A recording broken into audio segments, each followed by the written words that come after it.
So this here is one choice that I'm facing. I mean, this is all the literature, or some of the literature books that I'd like to get to here eventually. Um, but because it's such a big project, I think I'm going to go ahead and start with the nautical bookshelf in the other room, and then we'll make our way to the literature after that. Hello, BookTube. Today we're going to start another shelf tour. I know there's a lot of them. I enjoy shelf tours. I know they're not the most popular thing on BookTube. I first got addicted to them watching Steve Donahue do his. And it's just like if you go to somebody's house and you wander up to their bookshelves. You can tell a lot by them, or at least have a conversation starter. So I was joking in a comment with Steve when he kindly offered to send me a book that the house is old.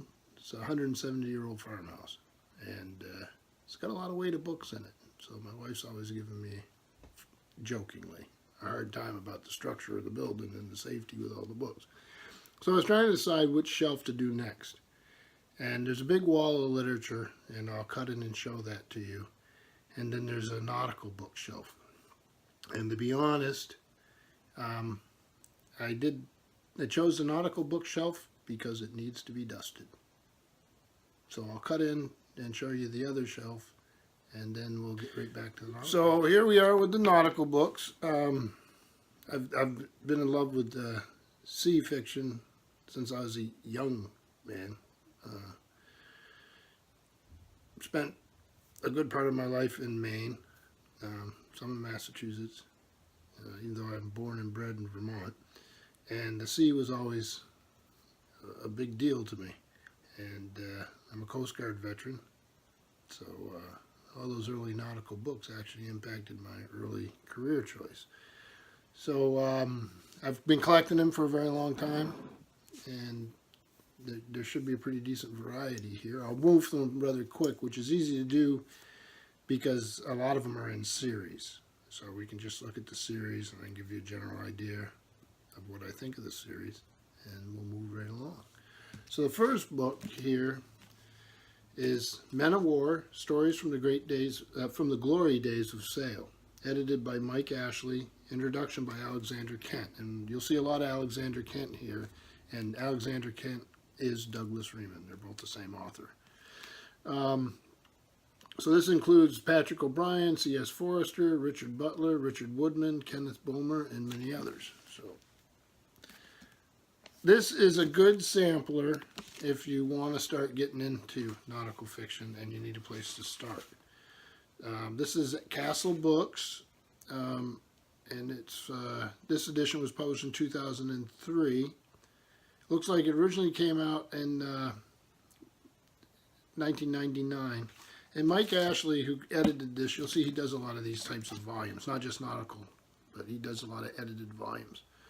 And the Patrick O'Brian story is The China Fleet, Herman Melville's Billy Budd, Richard Woodman's Steeple Rock, and Walter John Williams, The Stolen Command, are some examples of what we have there. And next we'll get into one of my early favorites, and that's C.S. Forester. Here's The Good Shepherd, an old, rather beat-up volume. The story of an Allied convoy during the Battle of the Atlantic, and this is a British edition, you can tell by the price. It's also got very bad paper. There's a reason for that. It's London, Michael Joseph, and this is published in 1955. And the quality of the paper, like I say, is pretty poor, but it's post-war stuff, and they had bigger concerns than the quality of the paper, I guess. The next one is C.S. Forester, Admiral Hornblower in the West Indies. Love Horatio Hornblower stories. I even like the television series. This is a book club edition, and this is Little Brown and Company, Boston. And my copy here is from '58, but it came out in '57. Out of the surge and roar of the sea, the sounds of guns, and the heady intoxication of a fair wind ahead comes a new saga of that Hercules of the seas, Horatio Hornblower. As Admiral in charge of His Britannic Majesty's West Indies station, he is as indomitable as ever, gallant, daring, impulsive, whether pacing the deck of a becalmed ship or battling Hornblower's hurricane at the mast. He is, as ever, a human being first and an admiral second. I love the Horatio Hornblower stories. Yes, absolutely love them. Here's the Commodore, C.S. Forester. Another odd volume. With the old price, no receipts in it. The Commodore was another Michael Joseph, London. First published in this edition in '49.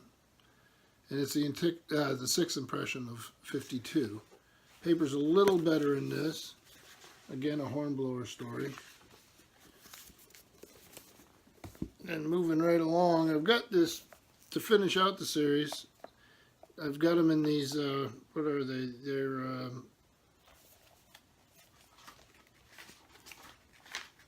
Little Brown and Company, Boston. So same company, just a later paperback edition.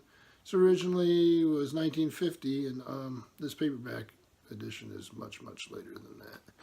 So, the covers are good. This is Hornblower during the crisis. We've also got, similar here, Lieutenant Hornblower.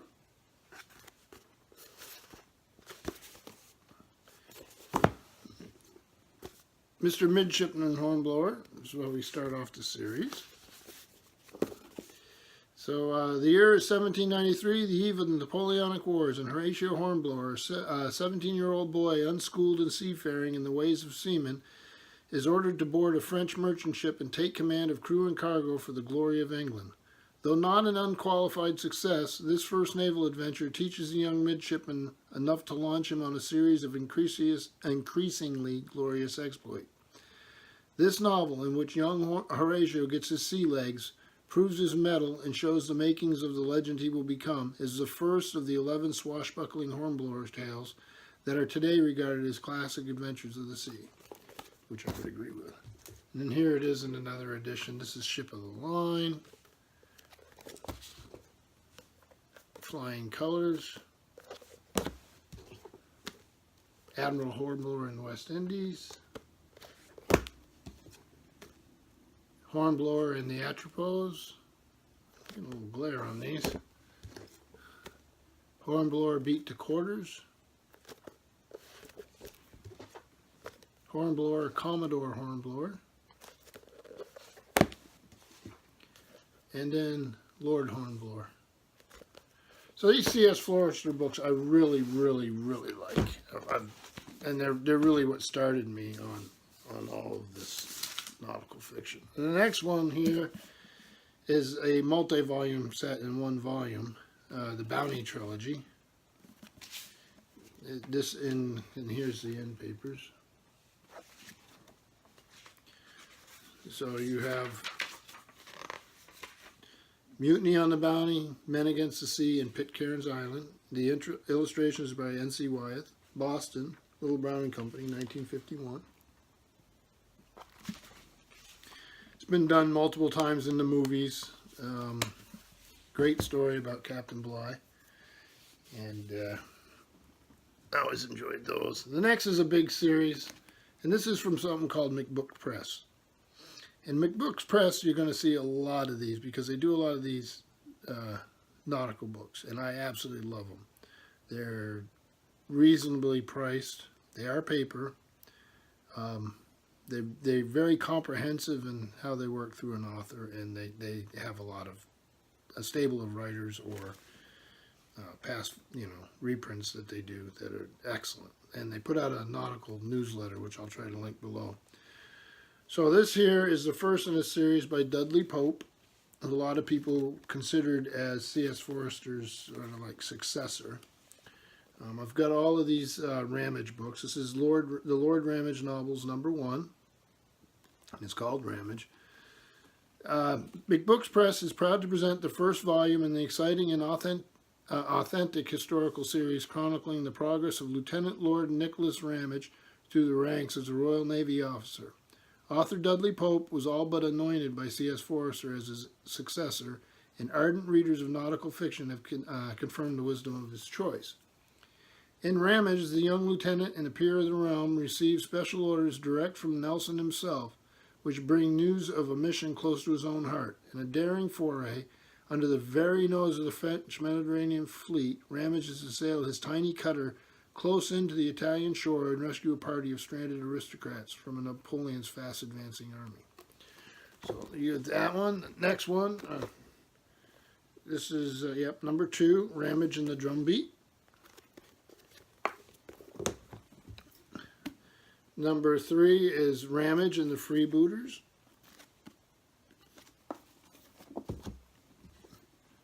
Number 4 is Governor Ramage, RN, Royal Navy. Number 5 is Ramage's Prize.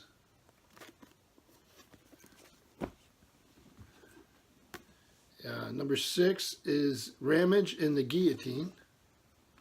Doesn't sound very promising, does it? Number 7 is Ramage's Diamonds. Making a stack here. Number 8 is Ramage's Mutiny. I love these covers. Look at that. I gotta see who did the cover.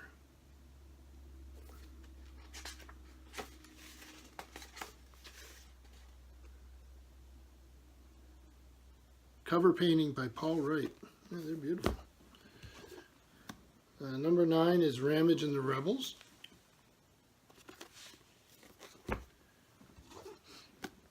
Number 10 is the Ramage Touch. Number 11 is Ramage's Signal.